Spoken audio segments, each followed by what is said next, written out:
কোথায় সমস্যা, সব উত্তর দেবেন ডাক্তারবাবু। শুরু করছি কোভিড হেল্পলাইন। আমরা আলোচনায় যাব। আজ আমার সঙ্গে রয়েছেন শিশুরোগ বিশেষজ্ঞ ডক্টর প্রিয়ঙ্কর পাল। ডক্টর পাল, আপনাকে স্বাগত TV9 বাংলায়। ডক্টর পাল, যে বিষয়টা আমরা দেখছি, প্রথম থেকে যে বিষয়টা আমাদের নজরে আসছে, দ্বিতীয় ঢেউয়ে সংক্রমণ বেশি শিশুদের ক্ষেত্রে, কি কারণে, কি মনে হয়? দেখুন, এবার যে ভাইরাসটা ভেরিয়েন্ট এসছে সেটার এফেক্টিভিটিটা ডেফিনেটলি বেশি। মানে আমরা গত বছর যেমন দেখেছিলাম যে একটা ফ্যামিলিতে হয়তো এফেকশন হয়েছে, একজন দুজনের হয়েছে, কিন্তু এবার যখন একটা ফ্যামিলিতে ঢুকছে ভাইরাসটা সবাইকে এফেক্ট করছে। তো যদি একটা 10 জনের মেম্বারের ফ্যামিলি হয়, ইউজুয়ালি দেখা যাচ্ছে হয়তো 6-7 জন বা 10 জনই এফেক্টেড হয়ে যাচ্ছে। So definitely the infectivity of the virus is more. আচ্ছা, এবার শিশুদের ক্ষেত্রে যে অ্যাফেকশন হচ্ছে এবার একটু বেশি সিমটোম্যাটিক হচ্ছে। সিমটোম্যাটিক মানে তাদের একটু আগের বার যেমন বেশিরভাগ শিশুর ক্ষেত্রে অ্যাসিমটোম্যাটিক ইনফেকশন ছিল, মানে বাড়ির লোকজন টেস্ট পজিটিভ এসছে, বাচ্চার টেস্ট করা হয়েছে, তখন বাচ্চার পজিটিভ পাওয়া গেছে। কিন্তু এবার হচ্ছে সিমটোম্যাটিক বলতে বাচ্চার একটু হয়তো জ্বর হচ্ছে, পেট খারাপ হচ্ছে, একটু সর্দি কাশি হচ্ছে, একটু নাক দিয়ে জল পড়ছে, হাত পা ব্যথা হচ্ছে, মাথা ব্যথা হচ্ছে। So there R some symptoms, কিন্তু এখনো লাকিলি সিভিয়ার ডিজিজ, যেটা বড়দের ক্ষেত্রে ইটস অলমোস্ট সাংঘাতিক পর্যায়ে একটা আমাদের মানে অলমোস্ট মানে নাভিশ্বাস হচ্ছে আর কি, যেটা ডিল করতে গিয়ে। লাকিলি কিন্তু শিশুদের ক্ষেত্রে এখনো সেই ডিজিজ সিভিয়ারিটিটা কিন্তু, তো সেটা একদিকে আমাদের একটা ধরুন আশীর্বাদ বলতে পারেন যে সিমটোম্যাটিক হচ্ছে বাচ্চারা, কিন্তু সিভিয়ার ডিজিজ, এক্সেপ্ট কিছু বাচ্চা যাদের হয়তো কিছু আন্ডারলাইং কোমরবিডিটি আছে। ওর বাচ্চাদের ক্ষেত্রে কোমরবিডিটি তো কমন নয়, কিন্তু সেই বাচ্চা ধরুন তার একটা আন্ডারলাইং কোনো ডিজিজ আছে, হয়তো সে লিউকেমিয়ার পেশেন্ট, সে লিউকেমিয়ার চিকিৎসা চলছে, বা তার অন্য কোনো একটা ধরুন জটিল রোগ আছে, তার চিকিৎসা চলছে। তো এদের ক্ষেত্রেই দেখা যাচ্ছে যে কারো কারো সিভিয়ার ডিজিজ হচ্ছে। তো আমাদের মেডিকেল কলেজে ধরো ডাক্তাররা চিকিৎসা করছে, তাদের সাথে কথা বলে এটাই আমার মনে হয়েছে, এবং আমাদের নিজেদের ক্ষেত্রে প্র্যাকটিক্যাল অভিজ্ঞতা হয়েছে এই কদিন, লাস্ট 1.5 মাস ধরে আমরাও দেখেছি সেই। বেশ, আপনি কথা প্রসঙ্গে বেশ কিছু লক্ষণ বললেন। কি কি লক্ষণ আমি জানতে চাইবো। একদম ছোট বাচ্চা, মানে 1 বছরের কম, তাদের ক্ষেত্রে কি কি লক্ষণ দেখা দিতে পারে? দেখুন, এটা তো ভাইরাল ডিজিজ, সো ভাইরাস একটা মাল্টি সিস্টেম এফেকশন করে। যে কোনো ভাইরাস, শুধু এই ভাইরাসটা নয়, যে কোনো ভাইরাস একটা মাল্টি সিস্টেম এফেকশন করে। তো একটা জ্বর হচ্ছে প্রধান লক্ষণ, কিন্তু বেশিরভাগ ক্ষেত্রে জ্বরটা কিন্তু খুব বেশি না, একটা ঘুটঘুটে জ্বর। তার জন্য বেশি অনেক সময় জ্বরটা ওভারলুকও করছে লোকজন। কারো কারো ক্ষেত্রে যে একটা 101 102 হচ্ছে না তা নয়, কিন্তু বেশিরভাগ ক্ষেত্রেই খুব একটা হালকা জ্বর, 99 100 100.4, জাস্ট একটু মাইল্ড, একটু গা গরম হচ্ছে। সো জ্বরটা একটা সিমটম। কারো কারো ক্ষেত্রে হয়তো নাক দিয়ে জল পড়ছে, একটু গলা খুসখুস, একটু গলা ব্যথা, একটু কাশি। কারো কারো পেট খারাপ হচ্ছে বাচ্চাদের। একটা একটু বড় বাচ্চা যারা, তারা কিন্তু অনেকেই বলছে একটা হেডেক, একটা মাথা ব্যথা। তো মাথা ব্যথা, গা হাত পা ব্যথা, আর একটা দুর্বলতা। অনেক অনেক ক্ষেত্রে একটা বাচ্চারা তো দুর্বলতা হয়তো ঠিক এক্সপ্রেস করতে পারে না, কিন্তু বাচ্চাটা নর্মালি যতটা অ্যাক্টিভ থাকে সেটা কিন্তু অতটা থাকছে না। যে বাচ্চাগুলো একটু যেন ঝিমিয়ে থাকছে, নেতিয়ে থাকছে, একটু হয়তো কোলঘেঁষা হয়ে থাকছে, একটু শুয়ে থাকছে। তো সেরকমই দেখা যাচ্ছে বেন।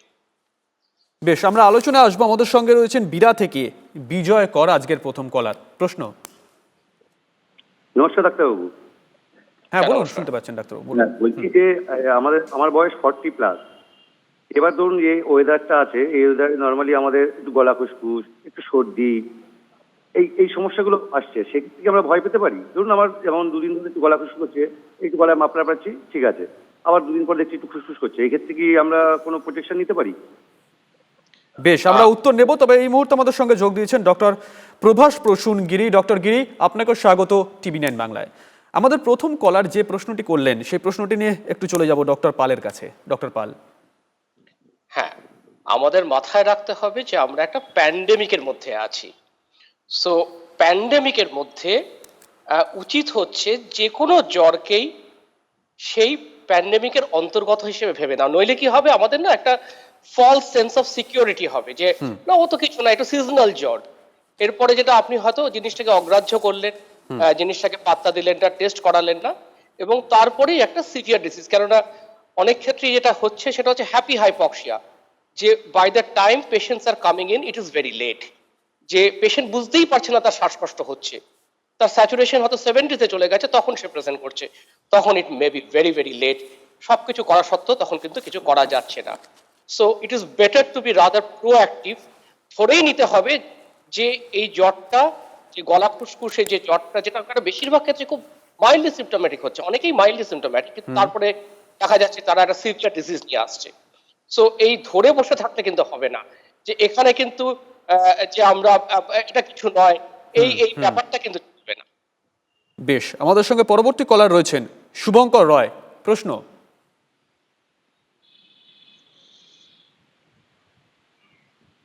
শুভঙ্কর বাবু, শোনা যাচ্ছে? যোগাযোগ হয়তো বিচ্ছিন্ন হয়ে গেছে। ডক্টর গিরির কাছে একটু যাব। ডক্টর গিরি, আমরা প্রথম থেকে আজকে আলোচনা করছি যে একদম প্রথম প্রশ্ন রেখেছিলাম ডক্টর পালের কাছে যে এই সেকেন্ড ওয়েভে বাচ্চারা এতটা সংক্রমিত কেন হচ্ছে। আমরা উত্তর নিয়েছি, একটু একই প্রশ্ন আপনার কাছেও রাখবো।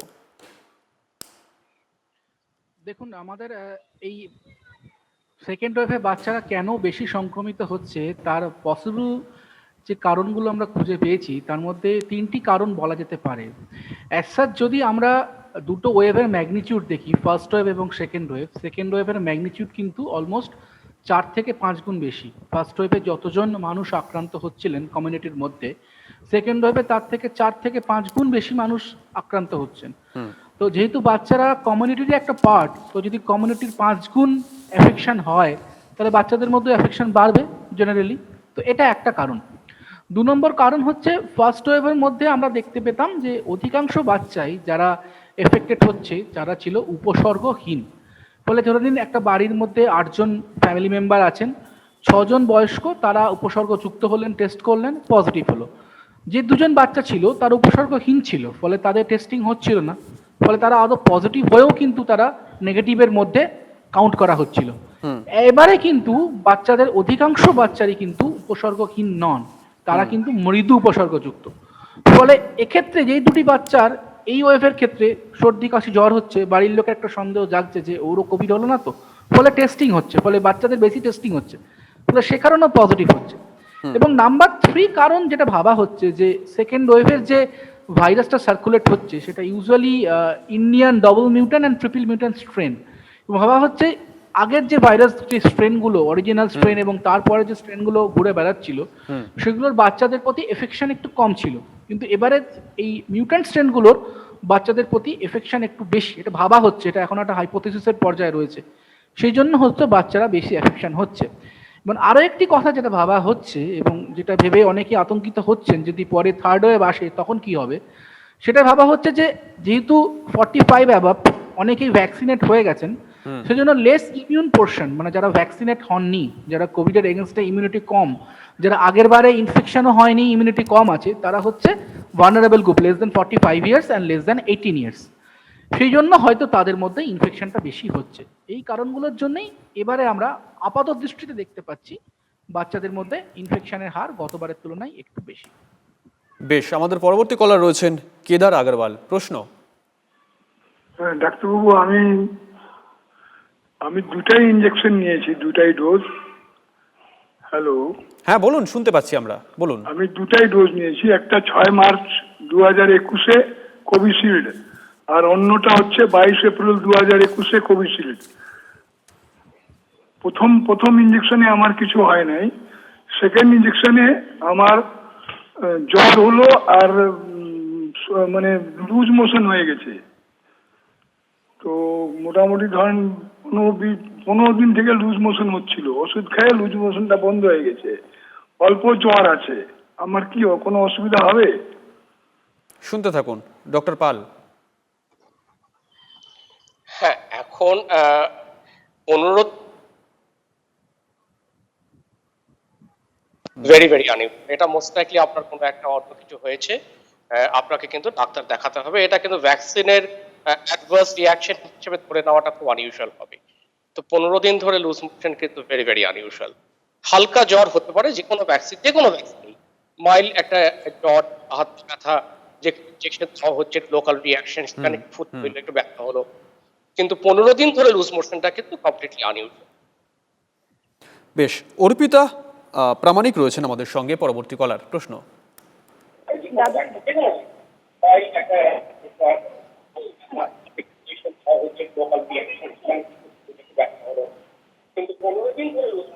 অর্পিতা দেবী, আপনি টেলিভিশন সেটটা একটু মিউট করে দিন, আমাদের সঙ্গে ফোনে কথা বলুন। টিভি সেটটা মিউট করে দিন আগে একটু প্লিজ।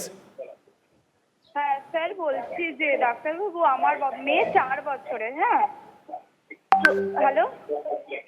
হ্যাঁ বলুন বলুন।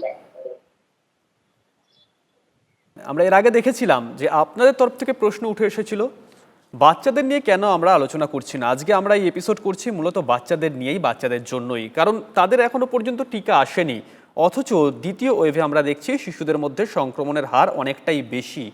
কেন হার বেশি, কি কি লক্ষণ প্রকাশ পেতে পারে, তারপর কি করণীয়, সব থেকে বড় কথা কিভাবে নিরাপদে রাখতে পারবো ঘরের বাচ্চাটাকে যাতে করোনা ওকে ছুতে না পারে, আমরা এই নিয়ে আজকে আলোচনা করছি। আমাদের সঙ্গে এই মুহূর্তে রয়েছেন ডক্টর প্রিয়ঙ্কর পাল এবং রয়েছেন ডক্টর প্রভাস প্রসূন গিরি। দুজনকে আরও একবার স্বাগত টিভি9 বাংলায়।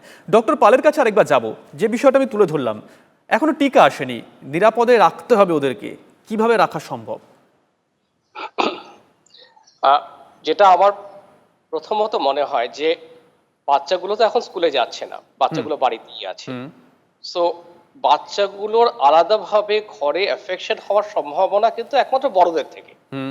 তো বড়রা যদি ভাইরাসটাকে বাড়িতে না নিয়ে আসে, বাচ্চাগুলোর কিন্তু আলাদাভাবে ভাইরাসটা অ্যাট্রাক্ট করার মানে ধরে আনার সম্ভাবনা খুব কম। কারণ ওরা তো খেলতেও যাচ্ছে না, যে খেলতে যাচ্ছে, মাঠে যাচ্ছে, ঘাটে যাচ্ছে, পার্কে যাচ্ছে, তাও তো নয়, তো বাড়িতেই আছে। কারা বেরোচ্ছে? বড়রা বেরোচ্ছে। সো ভাইরাসটা ঢুকবে, যদি বডিতে ঢোকে তাহলে বড়দের সাথেই ঢুকবে এবং বাচ্চাটা সেকেন্ডারিলি ইনফেক্টেড হবে। সো মোস্ট ইম্পর্টেন্ট হচ্ছে তাহলে বড়দের সচেতন হতে হবে।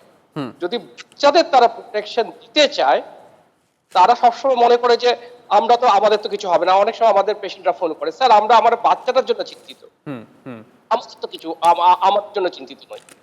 কিন্তু তাদের মাথায় রাখতে হবে যে বাচ্চাটাকে প্রোটেকশন দিতে গেলে কিন্তু তাকে সচেতন হতে হবে, তাকে প্রপার মাস্ক ব্যবহার করতে হবে, তাকে হ্যান্ড স্যানিটাইজ করতে হবে, তাকে দূরত্ব মেনটেন করতে হবে।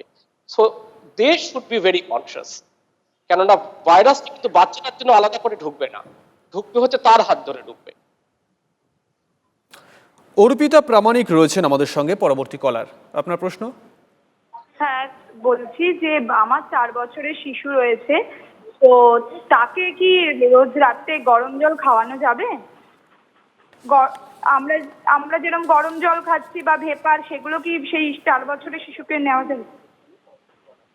শুনতে থাকুন ডক্টর গিরি। দেখুন, গরম জল খাওয়া বা ভেপার নেওয়া করোনা প্রতিরোধে কিন্তু এর কোনো সায়েন্টিফিক এক্সপ্লানেশন নেই।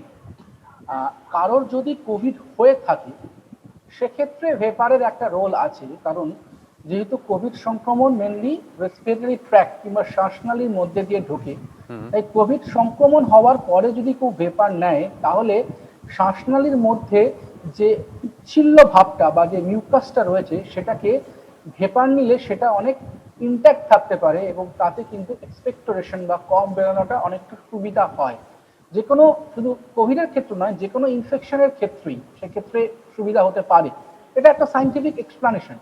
কিন্তু সেটা ভেপার নিলেই যে শ্বাসনালীর মধ্যে বসে থাকা বা গরম জল খেলেই যে প্যারিংসের মধ্যে বা গলার মধ্যে বসে থাকা ভাইরাসগুলো মারা পড়বে, সেটার কিন্তু কোনো সায়েন্টিফিক এক্সপ্লানেশন নেই। এবং যাদের কোভিড হয়নি তাদের ক্ষেত্রে তো ভেপার নেওয়া বা গরম জল খেয়ে কোনো এক্সট্রা উপকার নেই। বরঞ্চ এক্ষেত্রে আমি আমার দুটো এক্সপিরিয়েন্স বলতে পারি, যেখানে বাচ্চা ভেপার নিতে গেছিল কিন্তু গরম জল বাচ্চার গায়ে পড়ে যেতে বাচ্চার গা পুড়ে গেছে, কিংবা জোর করে গরম জল খাওয়ানোর জন্য বাচ্চার তালু পুড়ে গেছে এবং সেক্ষেত্রে মেডিকেল অ্যাটেনশন দিতে হয়েছে। তাই আমরা কিন্তু প্রথমে একটা জিনিস মাথায় রাখবো যে আমরা এমন কিছু কাজ করব না যার কোনো রোবাস্ট সায়েন্টিফিক এভিডেন্স নেই, এবং আমরা এমন কিছু কাজ করব না যাতে উপকারের থেকে অপকার হতে পারে। সেক্ষেত্রে গরম জল খাওয়া বা ভেপার নেওয়া, যেক্ষেত্রে কোভিড ইনফেকশন হয়নি, অ্যাজ এ প্রোটেকশন, এর কোনো বৈজ্ঞানিক ব্যাখ্যা নেই। আমি 1 মিনিট ইন্টারাপ্ট করছি, ওগুলো কিছুটা না ফলস সেন্স অফ সিকিউরিটি দেয়, কোনো সিকিউরিটি দেয় না, কিন্তু একটা হোপ যে আমার কিছু হবে না, এটা থেকে আমাকে বাঁচিয়ে রাখবে। আমাদের ওই মাস্কের ডিসিপ্লিনটা আমাদের কিন্তু মেনটেন করতে হবে। তো that takes a certain amount of discipline, কিন্তু এই মাস্কটাকে পরে থাকা, ঠিক মতো পরে থাকা, নাকের ওপরে পরে থাকা, হ্যাঁ, মাস্কটাকে নামানো, কথা বলার সময় নামিয়ে না আনা, এই ডিসিপ্লিনটা আমাদের অর্জন করতে হবে। এবং কেননা আমরা এখন বুঝে গেছি যে এই মাস্কটা কিন্তু আমরা বেশ এখন কিছু মাস না হলে হয়তো কিছু বছরও হয়তো এখন কন্টিনিউ করতে হবে। সো এই মাস্কের ডিসিপ্লিনটা কিন্তু আমাদের অর্জন এখন আমরা করে উঠতে পারিনি। অলমোস্ট 90% অফ দ্য জনতা কিন্তু এখনো সেই ডিসিপ্লিনটা করে উঠতে পারেনি। তো এই গরম জল, ভিটামিন, ভেপার এসব নিয়ে কিন্তু হবে না, আমাদের মাস্ক মেনটেন করতে হবে, এই ডিসিপ্লিনটা কিন্তু অর্জন। বেশ, বেহালা থেকে রয়েছেন পরবর্তী কলার ঝুমা দাস, প্রশ্ন। হ্যালো, হ্যাঁ, আমি ঝুমা দাস। আমি বলছি যে আমার মেয়ে প্রেগনেন্ট আছে 6 মাস। তা বাড়িতে ওর কোমরগেটিভ মা আর মানে আমার ননদ রয়েছে, আর আমার শাশুড়িও একটু অসুস্থ, হার্ট অপারেশন হয়েছে। তা ও কি গার্গেল বা কিছু করতে পারবে? মানে ও কিভাবে প্রোটেকশনে থাকবে, সেই জন্য সেটাই প্রশ্ন করছি। বেশ, ডক্টর পাল। হ্যাঁ, যেটা আমরা আগেও বললাম, যে এই গার্গেলটা না একটা ফলস সেন্স অফ সিকিউরিটি, যে এই যে অনেকেই আজকাল আমরা পাচ্ছি ফোন যে ভিটামিন, গার্গেল, ভিটামিন সি, তো এগুলো কোনোটাই, যে প্রভাস যেটা একটু আগে বললো, এটা কোনোটারই কোনো রোবাস্ট এভিডেন্স নেই। যে রোবাস্ট এভিডেন্স হচ্ছে মাস্ক এবং মানে স্যানিটাইজেশনটা মেনটেন করা, সেটা লাস্ট 1 বছর ধরে সবাই বলে আসছে, কিন্তু এখনো আমরা আদার সেটার অভ্যাস করে উঠতে পারিনি। তো এটা কিন্তু আমাদের একটু কষ্ট করতে হবে, এটা অভ্যাস করতে একটু কষ্ট লাগে, কিন্তু এই কষ্টটা আমাদের অর্জন করতে হবে। কিন্তু যে আমরা মাস্কটা পরবো, কিন্তু ওই ফলস সেন্স অফ সিকিউরিটি নিয়ে লাভ নেই, কেননা ভাইরাসটা কিন্তু ডেড ভাইরাস।